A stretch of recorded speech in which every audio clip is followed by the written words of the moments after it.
Hi,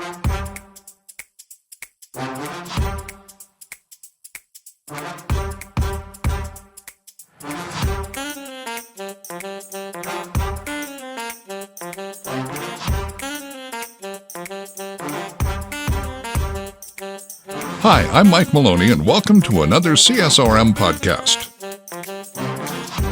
Today's episode is hosted by Dr. Greg Linville. Hi, everybody. Welcome back to CSRM Podcast Land. We are on a third time here with a similar kind of theme and the same great group of guys. And we're introducing to you some of our most recent staff members in Scott Stedman. Welcome, Scott. Hey, thanks for having me. And Alston Gears. Welcome, Alston. And hey, guys. Last time you heard a little bit more about what Alston's going to be doing, what he's involved with, and those regional roundtables that we're gathering for relationships. And they're going to get some resources, etc. But it's really connecting people. And then, of course, Dan Stoffer is our executive director, has been with us for a few years now. Dan, anything else you want to kind of recap about resources and relationships before we get into what Scott's doing?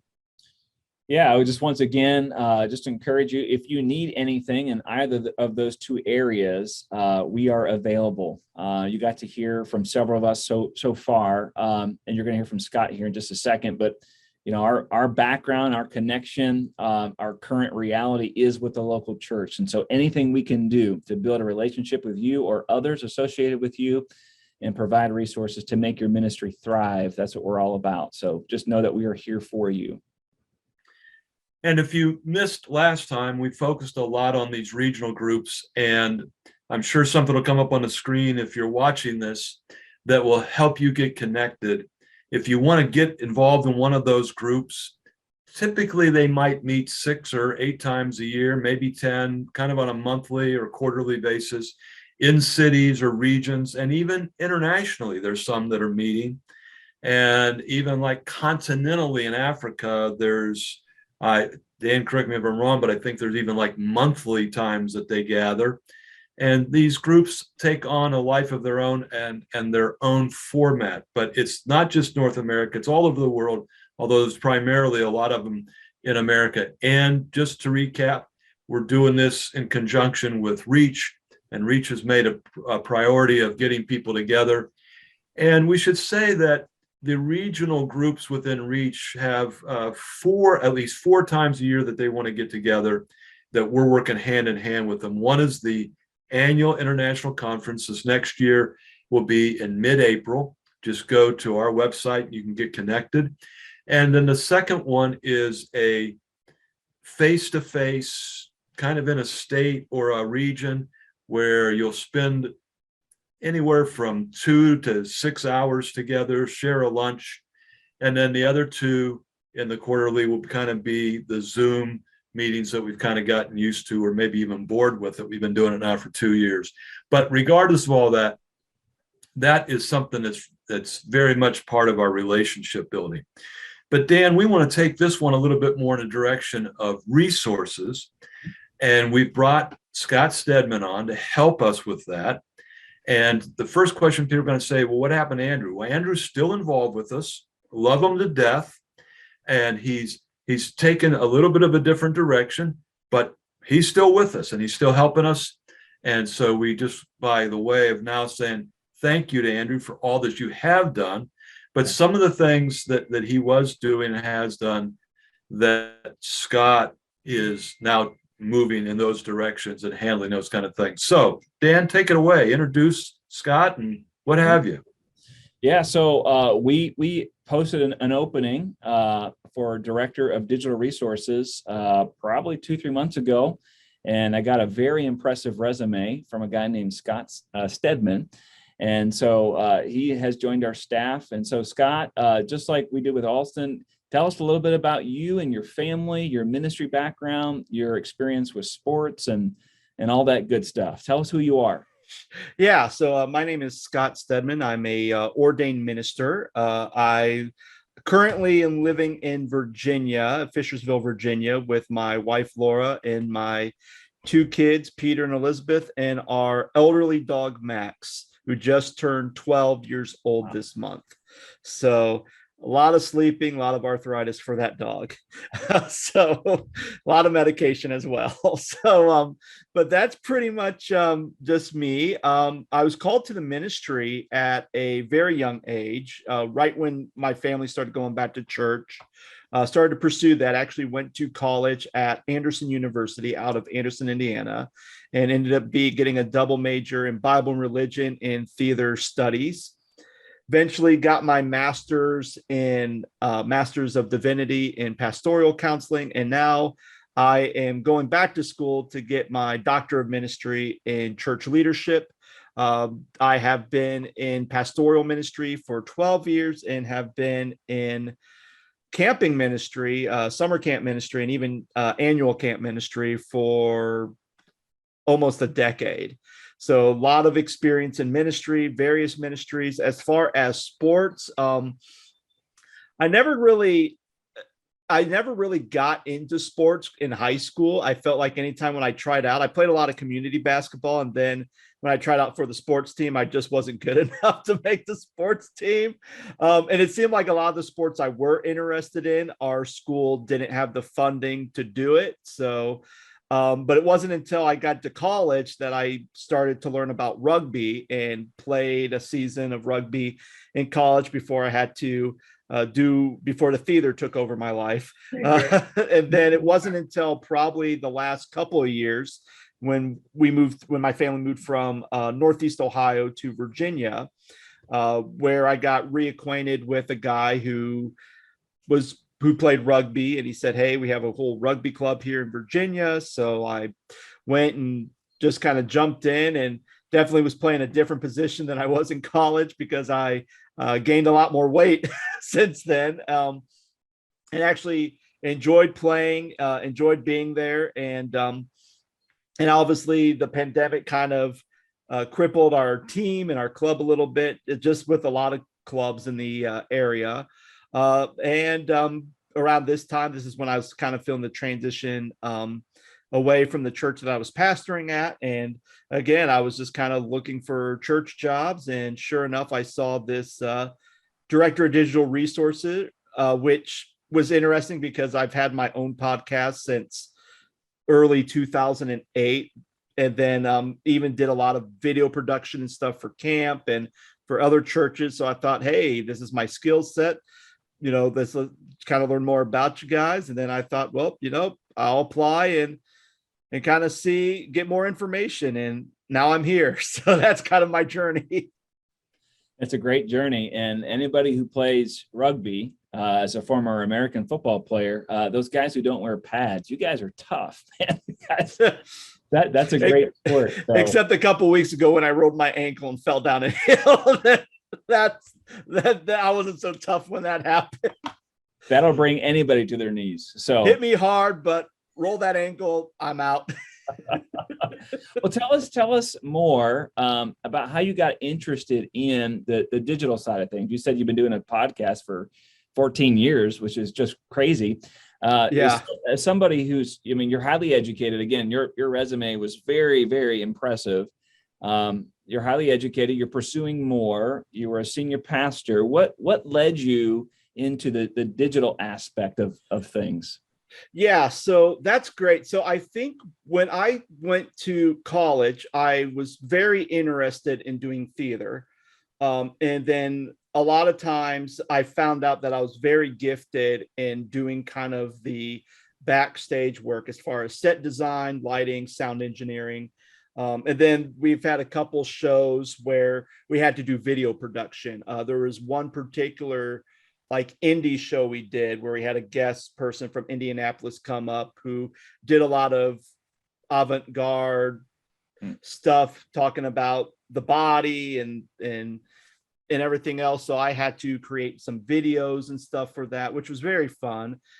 Even at camp, I always had to do promo videos, and occasionally, if we had a sports tournament at camp, instead of just saying, "Hey kids, We have a basketball tournament today. I just tell people who are running the program, hey, why don't you create a commercial? And you can find them on YouTube. I may post a link if I'm brave enough for people to see my old work, but it was just like the most bonkers, hilarious videos that we ever created. And I would just put them together, which then led to film production. And then eventually, I'm not that great of a writer, which is weird because I'm pursuing my doctorate, which you write a lot. So I'm being to become a better writer. But at the time, I just felt like me talking was a lot more simpler than me trying to blog or do that. So I kind of transitioned from blogging about whatever's was in my head to podcasting. So I've had my own podcast called the Scott Stedman Podcast, really focus on religion, entertainment, psychology, kind of the things I'm interested in. And just kind of been doing that off and on for years. And then probably once the pandemic hit, I kind of really got into being more consistent with that. Since a lot of the stuff I was doing at the church kind of freed up because, we weren't meeting or gathering in person for a while. Even with the pandemic, that kind of really shift the idea of digital resources and digital communication for me because, so many churches, once the pandemic hit, had no clue what to do, how to move forward. Some who weren't streaming their services had to figure out how to stream their services or try to find other ways to still have churches. Those who were streaming just kind of had to put more resources into their equipment and their streams.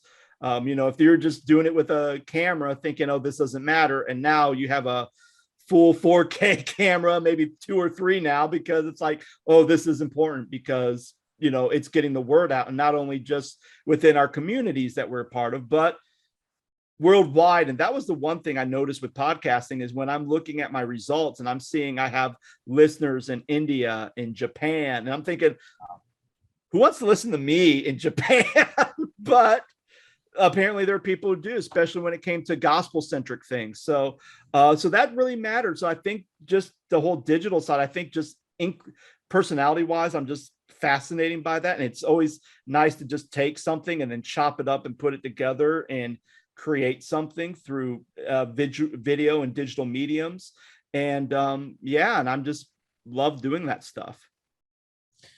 I think you said something that is really a big passion of ours, especially, and this is totally from my heart. This is not prompted by Greg, but we're about ready to celebrate Dr. Linville's 50th year of ministry. As he enters into that 50th year, that big milestone, there's so much content that from Greg over all those years with CSRM and others who have been a part of things. There's so many things that are either written in a book somewhere, a blog post, or maybe an old CD at a conference. We have so much information that we want to see put into something digitally, a bite-sized thing, because we know it's so important. And I think COVID really did kind of speed that process up for all of us, but especially organizations like ours, because we want these resources in the hands of people. So with that said, tell us, and just like Alston, you're brand new, so we know you don't have all the answers right now, but tell us where you feel God is leading you for your vision for digital resources with CSRM. Yeah. So when it comes to resources, there's a part of resource development or even resource preservation where you want to keep these things relevant. If you think about things back in the, I'm a big fan, again, with the Bible, big fan of archaeology. So, anytime when they dig something up, like even if it's a pot with broken shards, they can look at that and go, oh, this was from this time. Or if they even find a papyrus, that's very exciting. Like I know when the Dead Sea Scrolls were found, that was huge for the biblical world and how we read our Bibles, how we translate our Bibles, and kind of know more about the biblical world. So I think the same thing is, as we've gotten more progressive in our modern society, we have things like camcorders and CD recordings, and now everything's video and digital. And sometimes to preserve those things are vital, because even like with disc, at camp, I used to burn DVDs and CDs and all this information onto these CDs. And I'm thinking, oh man, this is great. This is going to say, unless you scratch it or break it, it will preserve all our information. And then what you find out is that some of these things can have disk rot, and now all your files, video files that you have, are now static television now, and you can't hear anything, you can't see anything, and all that great footage that you thought you're going to have forever is completely gone. Which is why my wife is always like, burn our wedding DVD, and then even though I have it in a backup, she's like, make sure you have a copy on your computer and make sure you have it in the cloud. So I have like 4 copies of our wedding video, just in case if something happens, at least I have a backup of a backup of a backup, because that is something that is very important. And even with hard drives, sometimes hard drives fail. So the idea of record keeping is so important. And the benefit that we have in our modern society today is that technology is always going to continue to advance.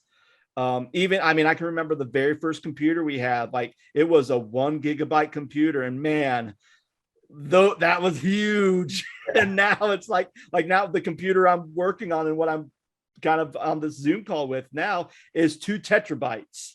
So, I mean, that's insane. Yes, and even now, like the disk is like only this big, like an SSD disk. And it's so small where before you'd have rooms filled with these servers that was 1 gigabyte. So as technology progresses, also our digital resources and how to preserve them.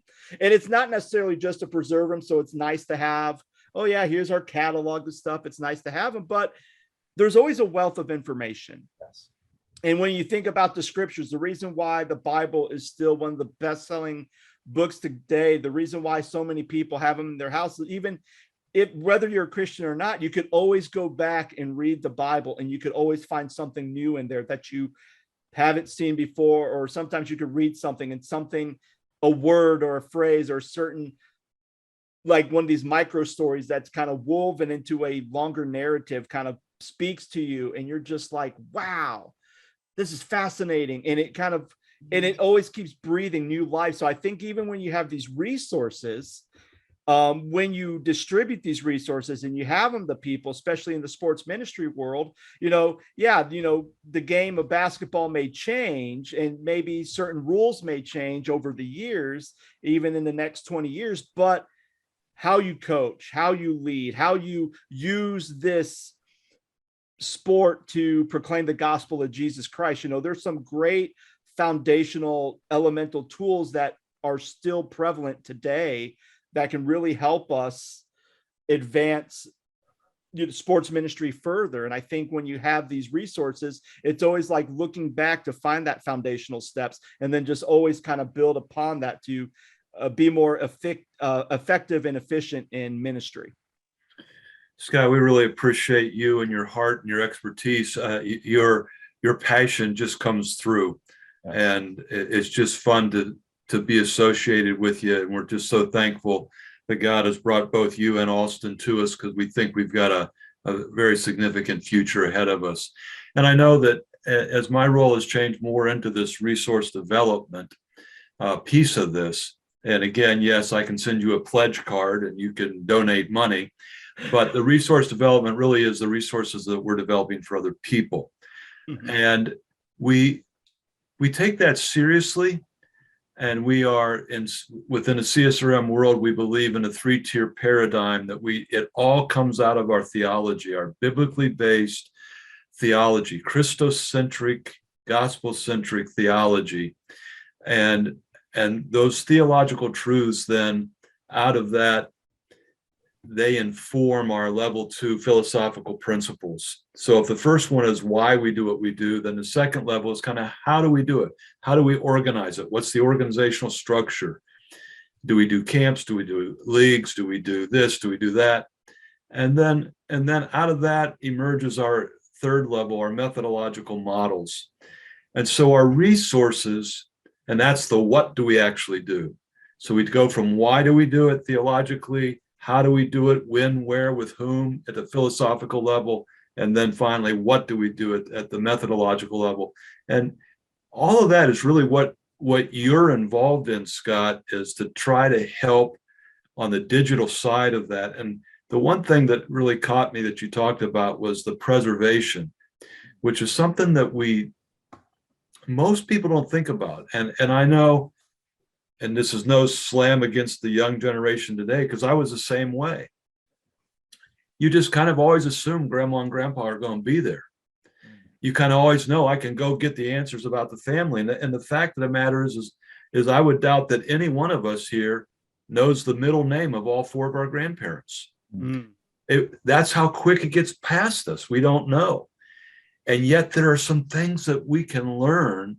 And so the preservation, but also the making it relevant, taking those lessons and then making them relevant in this day's society. And that's one of the things that I'm really excited about, having this continuum of generations that are doing this. You know, we just heard Austin just graduated. Scott, you're a little further down the road. Dan, you're a little further down the road. I'm a lot further down the road. And we all came out, but we're all now working together in this area. Well, and one thing I would like to speak on as far as preservation is it does leave something behind for people to look at, to kind of help them navigate through. Because again, I think the thing is, the more things change, the more things stay the same. And I'll give an example. You know, when the pandemic hit, half of us were like, okay, what do we do? What's the best course? Even our government was like, well, how do we navigate through this? And I think a lot of times it's like, well, how did people manage to do things when the Spanish flu of 1917 happened? And so you kind of have to look back and go, okay, even though we have modern medicine, how did they equip people? And even just kind of thinking about just recently when the pandemic hit, I have a buddy of mine at the church. I was his pastor, and he was at VT, and he was an assistant for Buzz Williams when he was the coach at Virginia Tech. And then when Buzz went to Texas A&M, Dylan actually went with him to be his assistant and started to get his master's at Texas A&M. And when the pandemic hit, he said, hey, we're doing this cool thing. We're doing a virtual basketball camp. And my son signed up, and they mailed him a shirt. They mailed him a basketball. And we literally watched YouTube videos. And here's my son, who's at this point like 6 years old, learning how to do basketball drills. So, you know, in another 100. So now we're kind of at the tail end of this pandemic, but let's say in 100 years, when, you know, all of us are gone, unless some of us are still alive at that point, which I don't think so. And another global pandemic happens, and you have sports ministers 100 years. Well, how do we do basketball? How do we do sports? And how do we do sports camp in the pandemic when everything's shut down? And we're kind of, well, here's this resource from CSRM, like back when they did, or here's this resource from Buzz Williams, this legendary American basketball coach, when he did his virtual basketball camp, and you can still find the resource of how they did it and all the lessons they taught. And it's like, it's there. And it's like, okay, now they have like more like hologram and VR now, like in Star Wars now in 100 years, but it leads a baseline. So then that way it's like, well, how did they do this? Or how did grandma make this? Or how did they survive or do this? It's like, well, you could just go back and look. That's and there's right. all this resource there to be able That's to do right. it. And even though things have changed in the future, those foundational things are still there that you can look back and go, okay, here's how they did it. How do we put it in our day and era, in our culture now? And then I think that's where digital resources are vital to not only sports ministry, but vital to any ministry. And you're going to help us do that. And you have been, and you're doing a great job. We're glad that you're there. And Dan mentioned this before, that all of us are on a faith-based mission here. And so we need folks that are listening, watching this, to go to our website and check the box to donate, invest in Scott, invest in Alston, and get those finances coming in for these guys, because they're making a difference that is of such profundity that it's impacting the entire world, and that there literally are people. I can tell you that even today, that I was with folks in countries that I can't even mention, digitally because their lives would be in danger. And we're training them using these resources that Scott is helping us provide. And so you're making a difference in some very significant places out there. Dan, I'm going to leave the last word up to you here to wrap us up, and we're going to put this one in the can, as they say. All right. Well, as you can see, the future is very bright with CSRM, and it's because of who God is bringing to our team. And we're just really excited for Scott, for Alston to be a part of things. And we're here again to come alongside you. So if you're listening to this, and if we can do anything to help your ministry, if we can provide a resource, if we can build a relationship with you, if we can point you to someone wherever you may live who's doing similar things to get you guys connected, that's what we're all about. So we really appreciate you spending some time with us, and we can't wait to see where all this goes. So thank you so much, everyone, and we'll see you next time.